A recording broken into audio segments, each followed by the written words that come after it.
Assalamualaikum warahmatullahi wabarakatuh. Kami dari kelompok 7, mata kuliah Pendidikan Agama Islam dengan dosen Pak Andi Hadianto yang terhormat. Perkenalkan, nama saya Muhammad Fatailah dari Prodi Pendidikan Bahasa Inggris, Angkatan 20 kelas DB. Nah, saya nggak sendirian di sini. Saya juga ada 2 teman yang bakal ngebantu saya ngebahas materi yang akan nanti kita obrolin. Mungkin perkenalan diri bisa dimulai dari Mutiara dulu ya. Mutiara, silakan. Ya, Assalamualaikum warahmatullahi wabarakatuh. Teman-teman, halo. Nama saya Mutiara Putri Fauzi. Saya dari Prodi Pendidikan Bahasa Inggris juga tahun 2020 dari kelas DA. Oke, next, Nurul. Boleh kenalan? Assalamualaikum warahmatullahi wabarakatuh. Perkenalkan, nama Nurul Aini dari Prodi Pendidikan Bahasa Inggris Angkatan 2020 kelas DA. Oke, nah sekarang kan kita udah kenal nih. Jadi hari ini kita bakal ngomongin materi yaitu ijtihad sebagai upaya menjaga relevansi ajaran Islam. Nah, ada poin-poinnya tuh. Kita ke poin pertama dulu. Sebelum kita bahas, apa sih itu ijtihad? Nah, coba Mutiara boleh jelasin ijtihad itu apa sih? Jadi poin pertama di materi ijtihad sebagai upaya menjaga relevansi ajaran Islam ini, kita pasti harus tahu dulu dan harus kenal dulu apa itu makna ijtihad. Nah, sebelumnya teman-teman tahu nggak sih ijtihad itu diambil dari kata apa dan dari bahasa apa? Coba. Kan kita kemarin udah diskusi. Ada tahu nggak nih Nurul? Ayo. Nah, oke. Jadi langsung aja Ra, jelasin dulu ya. Nanti kita baru tentang, ya, dari perspektif kita tentang ijtihad. Nah, setelah dipelajari ini, ternyata ijtihad itu berasal dari bahasa Arab. Yang diambil dari katanya itu kata jahada. Nah, jahada ini artinya berusaha atau berusaha dengan sungguh-sungguh atau kesungguhan. Nah, di dalam ilmu fikih dijelaskan lebih lanjut nih tentang kata jahada ini. Jadi dalam ilmu fikih, ijtihad atau jahada itu artinya mengerahkan tenaga dan pikiran dengan sungguh-sungguh untuk menyelidiki dan mengeluarkan hukum-hukum yang terkandung dalam Al-Quran dan hadis dengan syarat-syarat tertentu gitu. Itu secara spesifik artinya ya. Jadi ijtihad itu artinya berusaha dengan sungguh-sungguh. Nah, dalam nentuin keputusan ya. Khususnya dalam nentuin keputusan. Betul banget. Nah, ijtihad juga nih ada asal-usulnya loh, teman-teman. Tahu nggak sih? Jelasin dong. Ternyata ijtihad tuh udah ada dari zaman Rasulullah SAW. Salah satu buktinya itu riwayat dari Amr bin Ash. Nah, Amr bin Ash ini meriwayatkan sabda Rasulullah SAW yang isinya tuh seperti ini kurang lebih.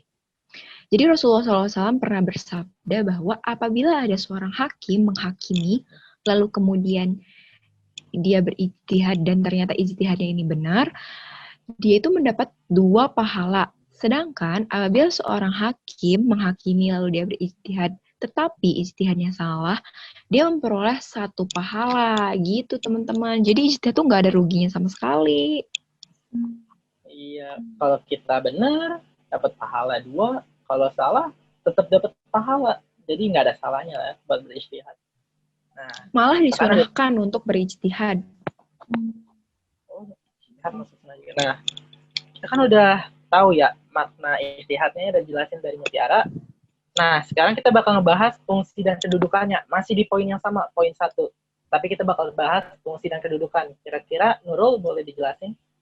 Oh ya, jadi gini teman-teman, menurut buku yang Nurul baca, jadi fungsi ijtihad itu ialah menetapkan suatu hukum yang tidak terdapat pada dalil hadis maupun dalil Al-Quran. Jadi kalau misalkan kita ingin menentukan sesuatu, kita bisa gitu berijtihad tanpa memandang dalil hadis maupun Al-Quran. Jadi kalau misalkan di hadis atau Al-Quran tidak ada dalil, jadi kita bisa menggunakan ijtihad yang kita punya gitu. Jadi gitu. Jadi ijtihad tuh kayak sumber hukum ketiga gitu ya setelah Al-Quran dan hadis? Iya, benar banget, Ara. Jadi kalau misalnya ada kasus di Kira-kira, Al-Quran nggak tertulis, di hadisnya juga nggak ada, iya benar ya banget. kita akhirnya membuat keputusan something logis aja. Iya benar. Atau disebutnya Tapi, berijtihad ya. Iya. nah kita kan udah tahu ya makna, fungsi dan kedudukan ijtihad udah jelas. Mungkin kita bisa pindah ke materi selanjutnya, tapi ini ada yang pengen nambahin nggak, Nurul atau Mutiara? Kalau nggak ada, kita bisa pindah. Nurul kalau nggak salah nih ya, fungsi dan kedudukannya itu dijelasin deh di dalam Al-Quran kalau orang nggak salah ya. Apa Nurul mau ada tambahan nih? Biar infonya yang dikasih sama kita buat teman-teman jadi lebih lengkap gitu. Ya Nurul lupa. Jadi dalam istihad ini ada dalam Quran surat Al-Baqarah ayat 150 yang berbunyi, dan dari mana saja kamu keluar, maka palingkanlah wajahmu ke arah Masjidil Haram. Dan di mana saja kamu sekalian berada, maka palingkanlah wajahmu ke arahnya. Jadi itu arah dalil yang menceritakan istihad. Kan? Yap, benar banget. Jadi infonya jadi lebih jelas kan gitu buat teman-teman semua. Ya, boleh lanjut, Fatah. Oke, kita pindah materi ke poin kedua. Peran ijtihad dalam perkembangan budaya dan profesi. Ini coba dari perspektif Fatah dulu ya, pertama ya. Kalau kita tuh sebenarnya butuh banget ijtihad dalam perkembangan budaya, karena kita tahu kan semakin lama kan budaya kita semakin berkembang, kita dapat budaya dari luar, budaya dari dalam negeri juga dapat. Dan istilahnya banyak sih budaya yang bagus, yang positif, tapi istilahnya kan juga banyak budaya yang negatif. Justru kadang-kadang bikin kita melenceng, ya. Jadi ijtihad tuh benar-benar penting banget buat budaya, jadi kita tahu mana yang salah, mana yang benar, mana yang kita ambil, mana yang kita buang. Istilahnya tuh ijtihad bisa jadi filter ya, filter buat kita. Jadi kalau misalnya kita ada budaya baru masuk di Al-Quran, kita nggak dijelasin tuh di Al-Quran sama hadis, kita nggak tahu ini salah atau benar. Jadi kita main logika aja, kira-kira ini pantas nggak gue masukin buat diri gue gitu. Jadi ngebuat keputusan sendiri juga. Itu sih contoh kecilnya ya dalam perkembangan budaya menurut Fatah. Nah, mungkin antara Nurul sama Aini bisa ngejelasin contoh lain di budaya, atau mau langsung pindah ke bagian profesi? Ara ada tambahan sih. Boleh, Kak? Tapi boleh nggak Nurul pause dulu recordnya? Oke. Iya, maaf banget tadi sempat di pause sebentar karena sinyal. Musuh utama kita di online learning. Maaf ya teman-teman, biasa jaringan. Mutiara boleh dilanjut tadi. Jadi di sini Ara mau nambahin materi yang udah dijelasin sama Fatah lagi nih tentang peran ijtihad di dalam perkembangan budaya dan profesi. Salah satunya mau digarisbawahi, Ara mau nambahin tentang peran ijtihad di dalam perkembangan budaya nih. Jadi Ara tuh udah searching gitu di Kompasiana yang judulnya Budaya Perspektif Islam yang ditulis sama Rahmatullah. Di sini dijelaskan bahwa salah satunya ada komentar dari Dr. Muhammad Baharun yang ia tulis dalam buku Ahlus Sunnah di tengah-tengah firqoh. Ia tuh menulis, setidaknya yang udah Ara rangkum isinya tuh gini. Jadi sebenarnya memang Islam itu dari dulu sudah tumbuh di wilayah atau di tengah masyarakat yang emang sudah berbudaya di Mekah, yang dimana dulu disebutnya dengan budaya jahiliyah. Jadi sebelum Islam, jadi pas Islam lahir itu sebenarnya udah ada budaya gitu tuh teman-teman. Nah, oleh karena itu Islam datang buat ngasih penerangan, buat ngasih filter, artinya gitu. Jadi yang jelek tuh ditinggalkan gitu. Jadi sebenarnya teman-teman, profesi dan budaya itu boleh banget kok, kita boleh ngikutin perkembangan tentang budaya dan profesi asal tidak menyimpang dari syariat Islam. Jadi kebudayaan lokal kita nih kayak tarian, terus rumah adat, baju adat, meskipun itu tidak sesuai sama syariat, kayak baju adat kan banyak tuh ya dari Papua yang nggak menutup aurat. Kalian tahu kan? Iya, tahu. Banyak. Nah, itu salah satunya. Itu kan sebenarnya nggak sesuai syariat Islam. Tapi karena itu sudah menjadi budaya kita dan kita lahir di tengah masyarakat yang multikultural, jadi itu memang seharusnya di apa ya?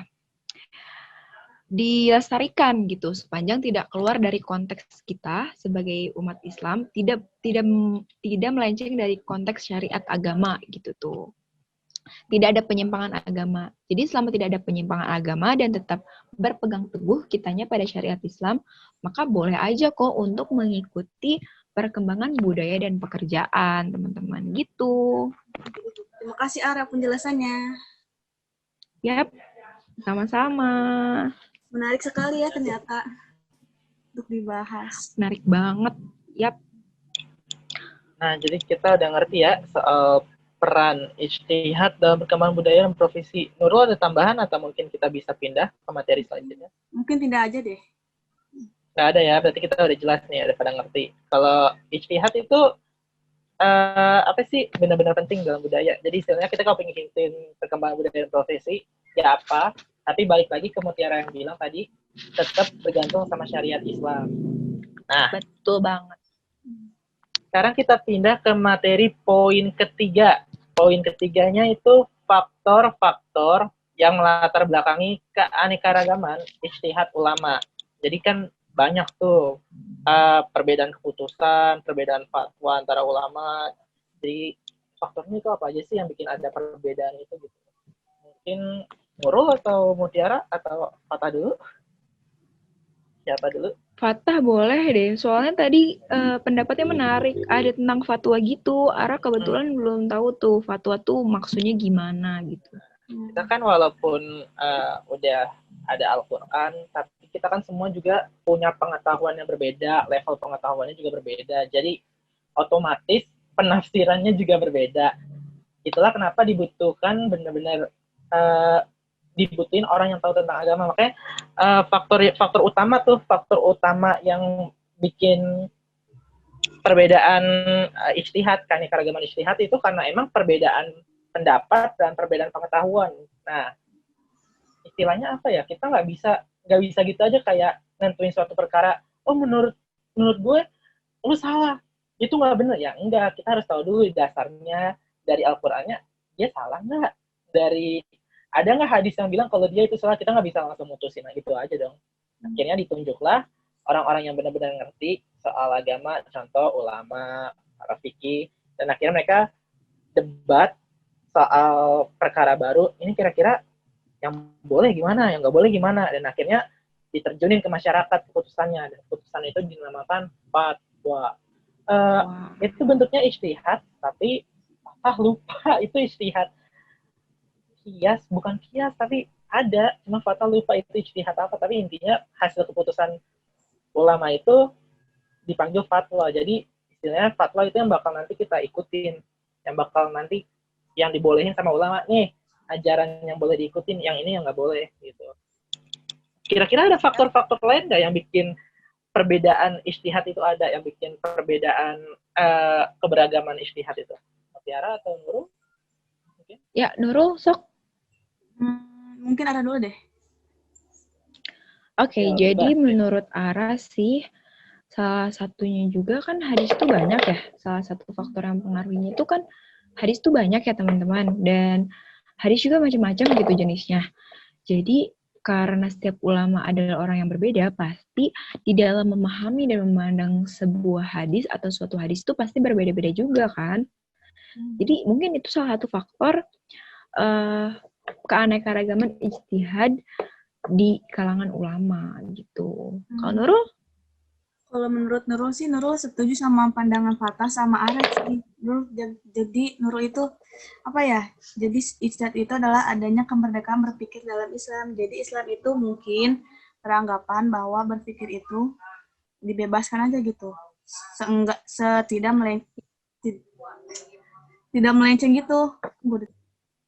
Oh ya, jadi teman-teman, faktor yang selanjutnya adalah adanya kemerdekaan berpikir dalam Islam. Jadi Islam itu mengedepankan berpikir gitu. Jadi siapa aja boleh berpikir asal pikirannya tidak melenceng ke arah ke arah yang salah gitu. Jadi gitu sih. Iya, benar banget. Perjalanan Ada Fatah, ada tambahan kah? Iya, tambahannya jadi enggak sih, cuma kesimpulan aja sih. Jadi kan faktor-faktor yang melatar belakang keanekaragaman ya. Jadi kita ambil kata kunci aja, keyword aja, kita ambil kata keanekaragaman. Jadi yang nyebabin keanekaragaman itu ya perbedaan. Jadi keanekaragaman ijtihad itu disebabkan oleh perbedaan konsep, perbedaan pikiran, perbedaan penafsiran. Ya, yang namanya beda orang ya ijtihadnya juga beda. Itulah kenapa diperluin musyawarah mufakat ya soal keputusan yang bakal diambil, sehingga nanti ujung-ujungnya jadi fatwa dan akhirnya bisa diikutin sama umat Islam yang lain. Jadi istilahnya harus kita tahu dulu decision-nya apa nih, kira-kira keputusannya apa, gitu sih. Itu aja sih. Ya, Ara mau nambahin juga dong. Boleh. Boleh. Jadi berarti sebenarnya udah dari percakapan kita tadi sebenarnya Ara udah nulis nih beberapa poin faktor keanekaragaman ijtihad ulama. Setidaknya itu ada 6 poin teman-teman, biar informasinya lebih jelas nih. Yang pertama itu, faktor yang pertama, ada sebagian lafaz dalam Al-Quran yang mengandung lebih dari satu arti. Jadi pasti dong, karena menimbulkan banyak arti, jadi pemahaman artinya juga dari ulama tuh pasti beda-beda dong. Gitu. Nah, yang kedua itu adanya perbedaan sistem, metode, atau dasar ijtihad yang dipakai. Seperti yang tadi Fatah jelasin kan, ternyata ijtihad itu bermacam-macam gitu tuh. Jadi pasti sistem atau metodenya juga banyak dong yang dipakai sama para ijtihad gitu. Terus yang ketiga, adanya kemerdekaan berpikir dalam Islam. Nah, kemerdekaan berpikir otomatis banyak juga dong nimbulin keanekaragaman dan perbedaan. Juga yang keempat, adanya perbedaan tingkat pengetahuan para ulama tentang agama Islam. Yang kelima, perbedaan dalam memahami lafaz perintah dan larangan yang ada di dalam Al-Quran maupun hadis. Yang keenam, berbeda dalam memahami dan memandang kedudukan suatu hadis. Jadi itu tuh teman-teman yang bisa di-highlight dari faktor keanekaragaman ijtihad ulama. Ya, rata ya 1-6 perbedaan semua. Yep. Nah, iya. Nurul ada tambahan atau pengen pindah ke materi selanjutnya? Mungkin pindah aja kali ya. Lanjut aja. Pindah aja, oke. Nah, ini materi terakhir, poin keempat. Nilai-nilai ijtihad dalam lingkungan pendidikan, keluarga, dan pekerjaan. Nah, ini kita bisa bagi-bagi nih, ada 3 nih, lingkungan pendidikan, keluarga, dan pekerjaan. Lingkungan pendidikan dulu ya. Fatah dulu apa kali ya? Iya, betul lingkungan pendidikan, oke. Nggak apa-apa. Kan kalau menurut Fatah tuh nilai ijtihad dalam pendidikan tuh bisa sebagai apa ya, tiang gitu, bisa sebagai tiang, bukan tiang kayak penopang gitu buat si anak ini, buat si siswa ini supaya tahu mana yang benar mana yang salah. Istilahnya kan kalau lagi-lagi dibilang kan semua orang punya perbedaan pendapat, punya perbedaan pengetahuan. Jadi contoh guru ngebentuk si anak itu ya sesuai keinginan guru itu. Yang nggak boleh begitu sebenarnya, harus ada ijtihadnya, harus ada dasarnya, dan dasar yang paling kuat ya Al-Quran. Si guru itu harus ngajarin anak itu ya sesuai syariat Islam, kira-kira patuh beragama, sholat 5 waktu, patuh sama orang tua, gitu segala macam. Jadi nggak bisa kayak istilahnya guru ini ngebuat keputusan sendiri, jadi benar-benar butuh penopang ya, butuh dasar. Dan ya sekali lagi dasar yang paling kuat Al-Quran, hadis. Kalau hadis Al-Quran nggak ada ya udah ijtihad. Kira-kira moral yang menurut guru ini masuk akal buat ditanemin di anak itu gimana gitu. Kalau di lingkungan pendidikan sih menurut apa ya itu buat jadi dasar aja, buat jadi dasar dalam pengajaran. Selain jadi dasar, jadi tiang aja, jadi tiang karena agama itu kan tiang hidup ya. Kalau misalnya kita hidup tanpa agama, ya hidup kita hancur. Istilahnya kalau kita nyetir mobil, agama itu setirnya. Kalau misalnya kita nyetir mobil nggak pakai setir, ya kita nabrak. Jadi ya begitu kalau menurut Afat. Oke. Konsep berikutnya dalam keluarga, nilai-nilai ijtihad dalam keluarga ini, siapa yang pengen ambil? Mungkin Nurul aja kali ya? keluarga. Oke, Nurul boleh diambil soal keluarga. Jadi kaitannya ijtihad dengan keluarga itu adalah usaha atau upaya anggota keluarga untuk menciptakan anak-anak yang yang pahamnya terhadap agama itu semakin baik gitu. Jadi anak-anak itu diajarkan agama Islam sejak kecil gitu. Dan juga bagaimana ibu menyampaikan pembelajaran tersebut pada anak. Jadi anggota keluarga tuh di sini tuh berperan penting gitu dalam mendidik anak-anaknya gitu. Terutama pada agama Islam. Jadi istilahnya tuh kayak lingkungan pendidikan di sekolah juga, cuma di rumah. Karena kan di sekolah kan guru itu orang tua kita. Sedangkan di rumah itu orang tua itu guru kita. Jadi kayak sama posisinya, cuma beda tempat aja sih. Terima kasih Nurul. Segitu aja Nurul, ada lagi? Nggak ada lagi deh kayaknya. Udah. Ada lagi. Oke, kita sekarang ke konsep yang terakhir ya, nilai-nilai ijtihad di keluarga. Nilai-nilai ijtihad di pekerjaan. Nah, nih Mutiara, boleh diambil. Oke, jadi di sini poin terakhir di dalam nilai ijtihad. Jadi nilai ijtihad di dalam pekerjaan. Pekerjaan kan bisa juga disebut dengan kegiatan bisnis ya. Jadi menurut Islam, berdasarkan prinsip-prinsip Islam atau disebut dengan syariah, bisnis atau pekerjaan yang kita jalani itu harus transparan. Transparan di sini itu harus bebas dari unsur ketidakjelasan atau goror, perjudian atau maisir, riba, dan penzaliman terhadap hak-hak orang lain. Gitu. Jadi apalagi di dalam secara formal dari segi bentuk usaha atau badan usahanya ini, dalam kegiatan Islam itu bersumber dari hukum perundang-undangan. Jadi secara yudiris atau secara hukum sebenarnya sistem pekerjaan Islam itu adalah sistem yang kuat dan legal dalam sistem hukum Indonesia. Dan secara bisnis operasional memperoleh dukungan kuat dari masyarakat. Karena biasanya pekerjaan yang berlandaskan syariah Islam atau hukum-hukum Islam itu pasti transparan, bebas dari penzaliman hak-hak orang lain, bebas dari riba, bebas dari perjudian, dan bebas dari ketidakjelasan, teman-teman.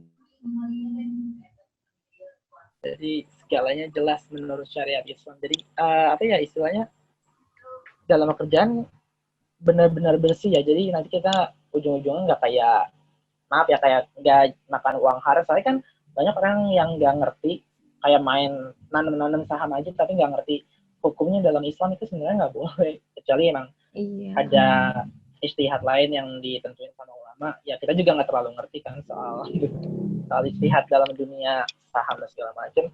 Tapi ya itu cuma ada 4 poin materi. Mungkin Nurul ada tambahan atau Mutiara ada tambahan lagi nih buat poin keempat. Jadi sebenarnya kalau menurut Aras ya, ijtihad tuh upaya yang penting banget untuk dilakuin. Makanya Rasulullah dan Allah juga menyarankan kita untuk berijtihad karena Allah dan Rasulullah juga memberikan apresiasi yang baik loh terhadap pelaku ijtihad. Gitu. Apalagi ternyata ijtihad tuh bawa banyak kebaikan banget kan gitu tuh untuk kita semuanya. Ya, kira-kira Nurul ada tambahan lagi? Mungkin cukup. Cukup ya. Jadi intinya kita udah nyampe poin terakhir, nilai-nilai ijtihad dalam lingkungan pendidikan, keluarga, dan pekerjaan. Nah, ini udah kita bahas semua nih, poinnya nih udah kita bahas secara lengkap. Ya udah sih itu aja materi ijtihad, tapi kita nggak langsung end ya. Kita mungkin ada sesi pertanyaan atau sesi jawaban kira-kira. Mungkin nih kita walaupun kita ngejelasin, walaupun kita udah baca, mungkin pas tadi teman kita ngejelasin kita agak kurang ngerti gitu, atau kurang jelas, atau emang udah clear. Dia kan bisa ditanya lagi. Nggak langsung end aja kita mah. Betul. Ada pertanyaan lagi nggak? Dari Nurul ada pertanyaan kah? Atau masih bertanya-tanya nih tentang ijtihad itu apa sih gitu? Oh iya, Nurul mau tanya nih teman-teman, kan ijtihad itu kan suatu keputusan ya. Ada gak sih satu kasus gitu, satu contohnya yang pernah ada gitu? Ini apa juga lagi nyari nih, Pak lagi nyari kira-kira kasus istihad di Indonesia itu kayak gimana ya contohnya ya. Iya betul. Belum nemu apa juga. Perlu banget dicari. Ya belum ada yang benar-benar meledak gitu, atau mungkin sumber fakta terbatas. Ya, fakta nggak nemu, ada dicari. Kira-kira Mutiara dapat nggak contoh istihad di Indonesia? Di Indonesia. Oh ya, mau nanya nih, kalau misalnya penentuan bulan puasa itu termasuk istihad apa bukan ya? Itu masuk istihad apa ya kalau penentuan gitu? Kayaknya termasuk penentuan deh, soal penentuan atau ijtihad deh. Soalnya kan kayak kalau kita apa sih? Kita mau bulan puasa gitu kan menentukan hilal. Menentukan hilal juga kan kita nggak bisa dong dengan semena-mena menentukan hilal aja. Pasti ada prosedurnya juga yang baik kayak gimana. Dan penentuan juga kan akhirnya nanti kesepakatannya dari para ulama setelah mereka berdebat dan setelah mereka kayak istilahnya apakah ini udah sesuai gitu, menyesuaikan apakah ini udah sesuai nih sama syariat Islam atau belum gitu. Ya itu termasuk ijtihad deh. Oh iya nih ketemu nih. Jadi itu namanya ijtihad, ijma. Artinya kesepakatan, yakni kesepakatan para ulama dalam menetapkan suatu hukum-hukum dalam agama berdasarkan Al-Quran dan hadis. Oh iya, jadi kalau perdebatan, maaf, kalau ini masih nyala kan Zoom-nya? Iya. Iya, soalnya masih. tadi Fatah dapat pengetahuan kalau Zoom limit is over gitu, tapi masih koneksi, alhamdulillah. Iya. Ya, kita lanjut ya soal ijma. Jadi kalau ijma itu kayak perdebatan ulama. Nah, kayak contohnya tadi ngedebatin, nah ini kita puasa tanggal berapa nih, nanti NU tanggal berapa dan segala macam, itu maksudnya ijma ya. Dan ya hasil ijma adalah fatwa, yaitu keputusan bersama para ulama dan ahli agama yang berwenang untuk diikuti seluruh umat. Oke, jadi intinya kalau perdebatan ulama itu ijma. Sebenarnya masih banyak nih jenis-jenis ijtihad yang Fatah dapat, ada qiyas, istihsan, maslahah mursalah, sudut zariyah, istisyab, urf. Tapi ini kan di luar materi kita ya. Sebenarnya bisa kita bahas sih, bisa kita bahas. Tapi ini kan di luar materi kita, jadi kita lewatin dulu buat sekarang. Nah, ini contoh ijtihad di Indonesia. Sama itu tuh Fatah. Yap, Fatah ijtihad di Indonesia. Ya, tadi Nurul kan pertanyaan pertamanya contoh kasus ijtihad. Nurul pengen ngasih contoh apa pengen nanya ke Fatah lagi? Mungkin cuma pertanyaan aja deh. Oke, tadi Mutiara pengen nanya ke Fatah apa pengen ngasih contoh? Enggak, tadi kan ngingetin aja, Nurul kan tadi nanya, tapi Fatah baru jawab pertanyaan kedua. Sedangkan tadi ada pertanyaan pertama itu Nurul nanya, apakah ada kasus ijtihad gitu? Kayaknya sih tadi ya, seperti yang Nurul bilang, yang nentuin tanggal puasa. Tapi kalau Fatah cari belum nemu. MUI rilis fatwa terkait ibadah saat wabah. Oh, ini menarik nih. MUI rilis fatwa terkait ibadah saat wabah corona. Jadi ini kan corona kan benar-benar baru ya. Tanggal tahun 2020 belum kejadian sebelumnya. Jadi mereka buat keputusan soal ini nanti kan kita kan nggak boleh ngumpul-ngumpul. Yang namanya pergi ke masjid kan rame-rame ya. Dan itu benar-benar nggak boleh banget pas corona. Kira-kira keputusannya gimana? Apalagi kalau sholat Jumat kan, kalau buat yang lelaki kan nggak mungkin dong sholat Jumat di rumah. Nah, Yep, mereka menegaskan. Kemarin juga kan yang banyak perdebatan kan, keputusannya. Jadi salah satu isi fatwa adalah mengatur tentang ibadah sholat Jumat dan mengenai ketentuan yang harus dilakukan terhadap jenazah pasien pengidap virus corona. MUI juga menegaskan fatwa haram atas tindakan yang menimbulkan kepanikan, memborong, dan menimbun kebutuhan pokok beserta masker. Oh, fatwa haram. Jadi hukumnya haram, MUI yang bilang kalau hukumnya haram, kayak kita nyebarin hoax. menimbulkan kepanikan misalnya, oh kalau begini nanti bisa kena corona loh, oh kalau nanti megang ini bisa kena corona tuh itu haram. Apa yang nyebarin hoax nggak boleh banget. Memborong dan menimbun kebutuhan pokok kan banyak ya waktu itu pas baru-baru corona mereka langsung wah borong Indomie, Banyak banget. borong tisu. Nah itu nggak boleh. Sampai hand sanitizer aja nggak ada loh. Ya, hand sanitizer aja di mana-mana kosong. Masker kan, Iya betul banget. Yang perlu kan bukan dia doang gitu, kita juga perlu kan. Jadi kata MUI itu juga nggak boleh. Jatuhnya itu fatwa haram.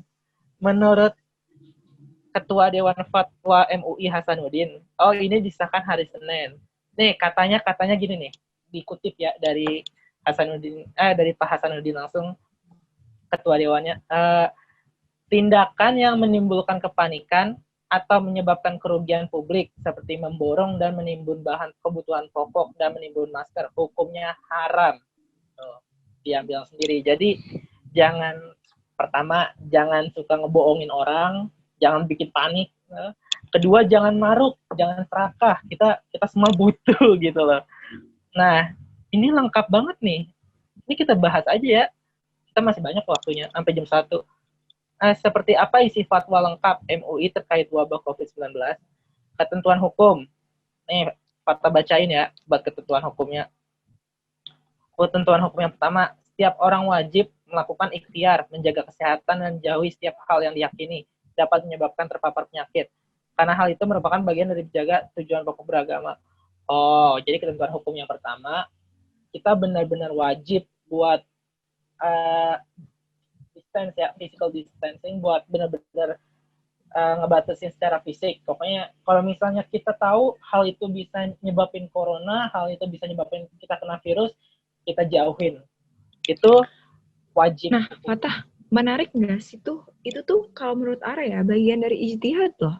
Di mana kita meyakini dan kayak apakah yang kita lakukan itu bisa berpotensi buruk nggak sih gitu tuh buat orang-orang?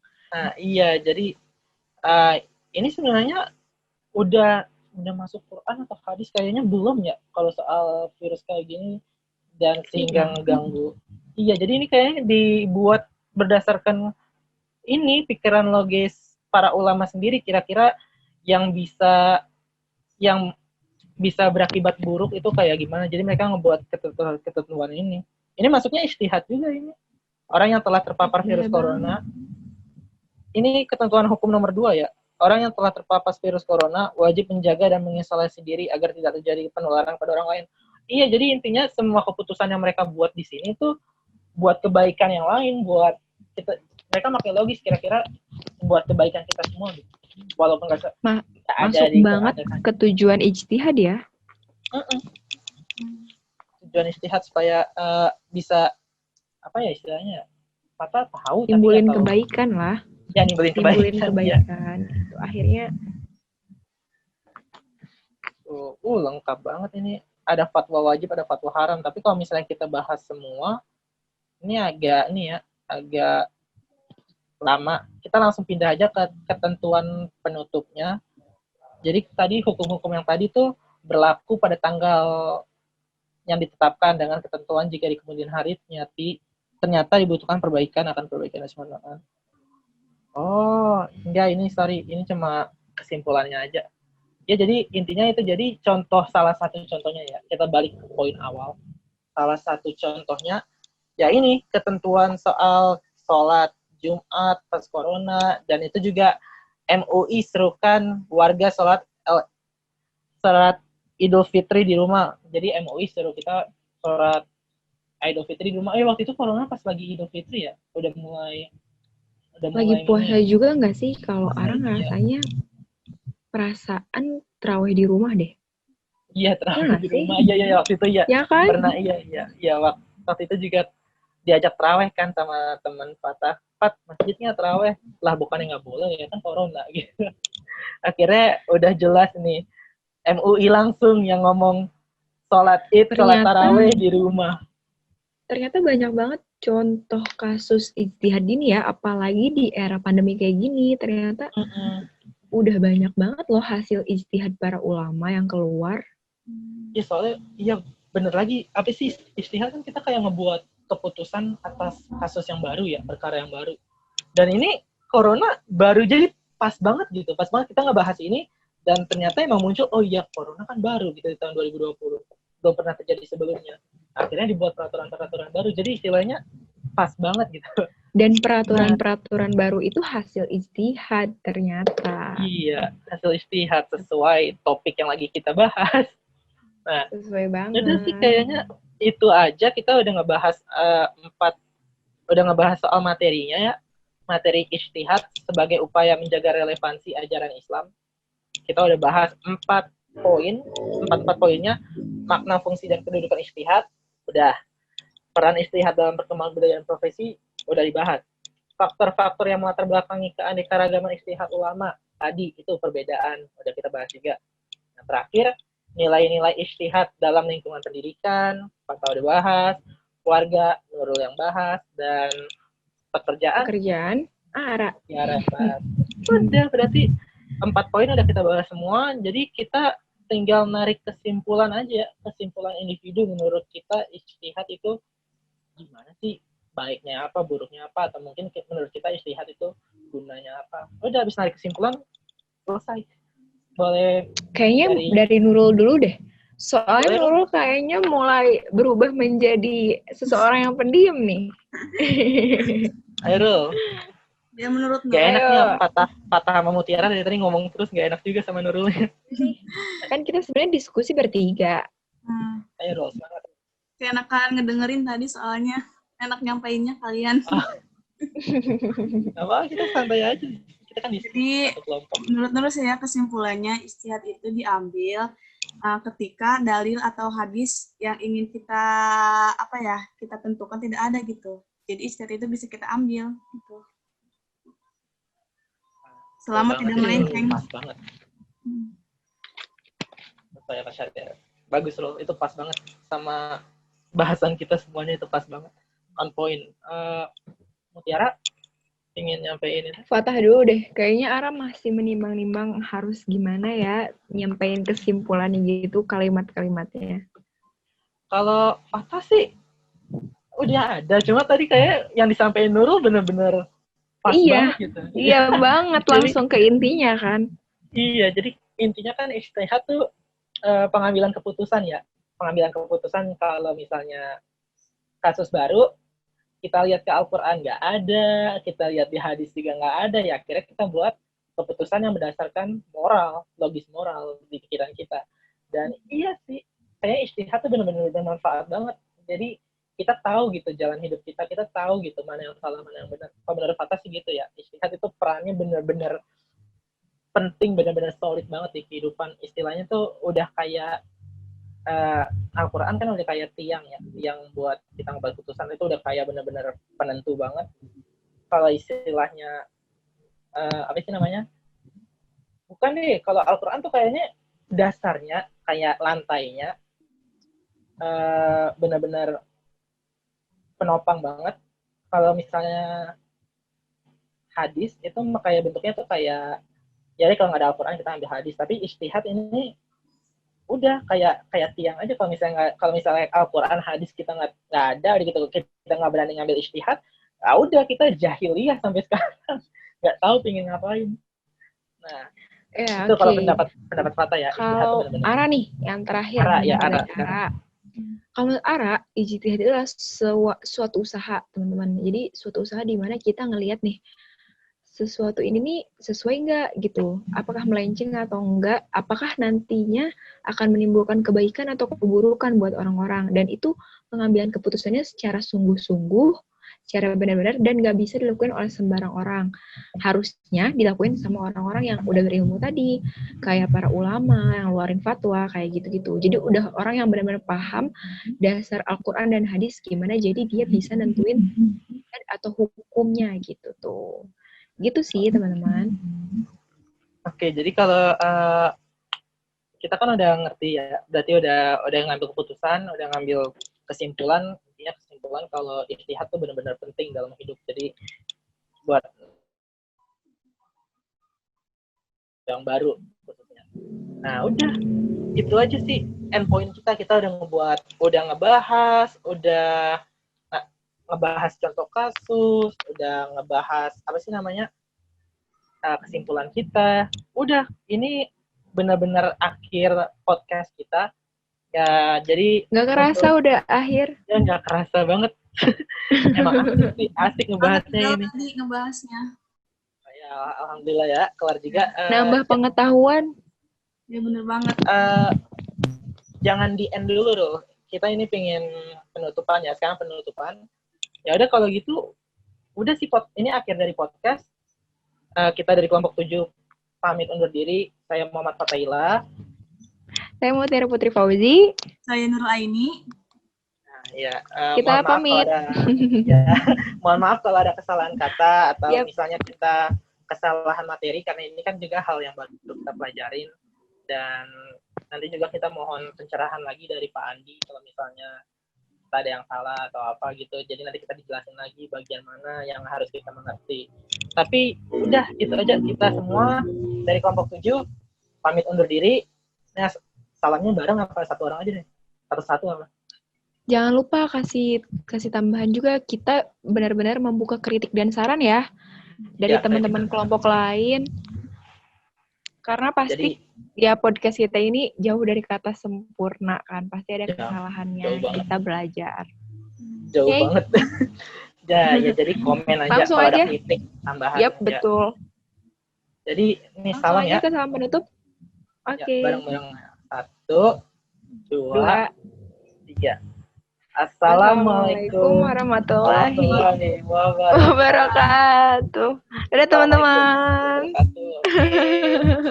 Alhamdulillah tugasnya kelar. Selesai. Record dulu.